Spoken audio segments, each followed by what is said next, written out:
प्रिय विद्यार्थियों, एडवांस वरिष्ठ माध्यमिक विद्यालय मुंडाल की ऑनलाइन कक्षा में आपका स्वागत है। आज हम आपकी पाठ्य पुस्तक आरव भाग 2 की कैमरे में बंद अपाहिज कविता का अगला भाग करवाते हैं।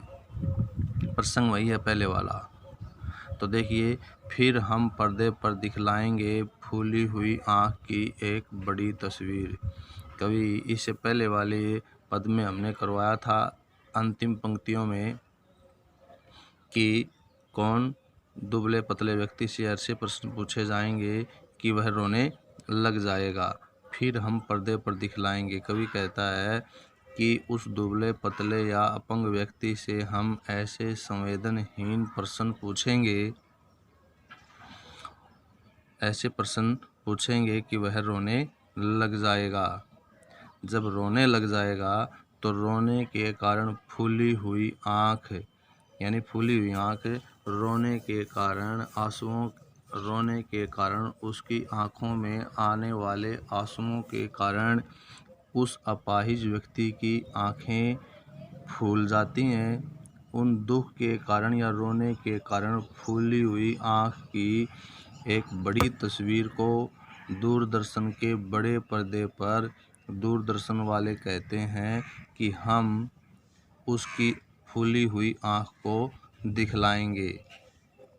यानी सीधी सी बात क्या है, कवि कहता है कि दूरदर्शन वाले कहते हैं कि उस दुबले पतले या शारीरिक रूप से कमज़ोर व्यक्ति से ऐसे प्रश्न पूछेंगे जिससे वह रोने लग जाएगा। रोने के कारण उसकी आँखें फूल जाएंगी। फूली हुई उसकी आँख की एक बहुत बड़ी तस्वीर को दूरदर्शन के बड़े पर्दे पर दिखलाएंगे।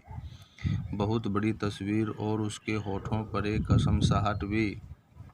कवि कहता है कि रोने के कारण उस दुबले पतले व्यक्ति या शारीरिक रूप से कमज़ोर व्यक्ति के होठों पर भी एक प्रकार की बहुत बड़ी बेचैनी दिखाई देती है। रोने के कारण उसके होठों पर भी एक प्रकार की बेचैनी है। उस बेचैनी को भी हम कैमरे में बड़ा करके दिखाएंगे। आशा है आप उसे उसकी अपंगता की पीड़ा मानेंगे।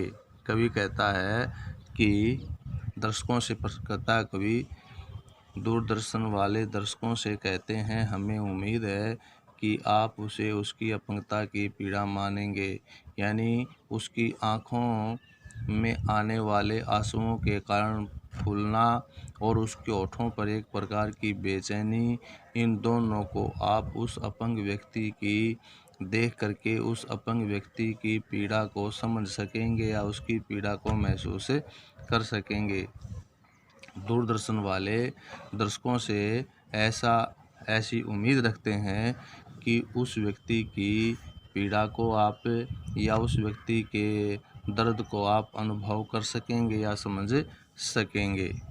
तो इसके माध्यम से कवि स्पष्ट करता है उस अपंग व्यक्ति की पीड़ा का। एक और कोशिश। दर्शक धीरज रखिए।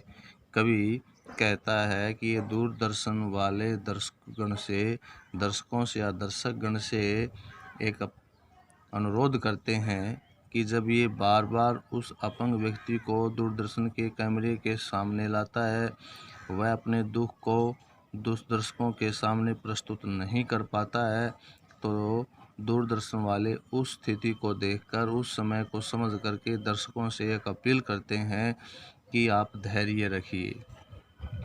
दर्शक धीरज रखिए। दूरदर्शन वाले दर्शकों से कहते हैं कि आप धैर्य रखिए, एक और कोशिश कीजिए। एक और दर्शकों से कहते हैं आप धैर्य रखिए, हम उस दूरदर्शन के कैमरे के सामने उस अपंग व्यक्ति के दर्द को आपके सामने प्रस्तुत करने के लिए एक और प्रयास करते हैं। देखिए, हम दोनों एक संग रुलाने हैं।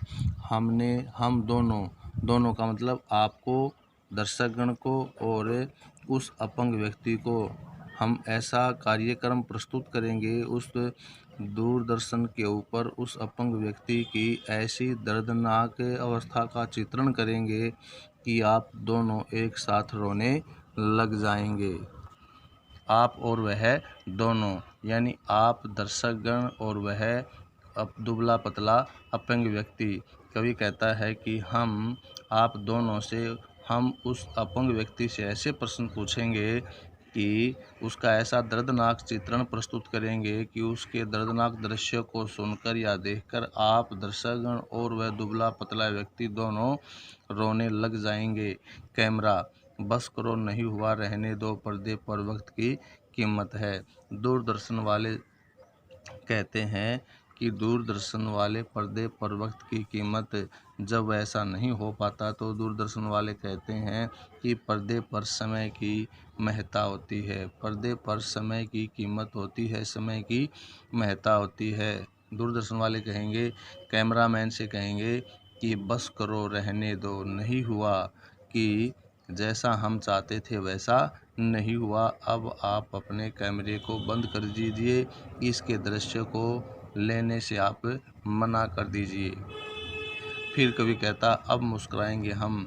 उसके बाद दर्शकगण मुस्कुराने लग जाएंगे।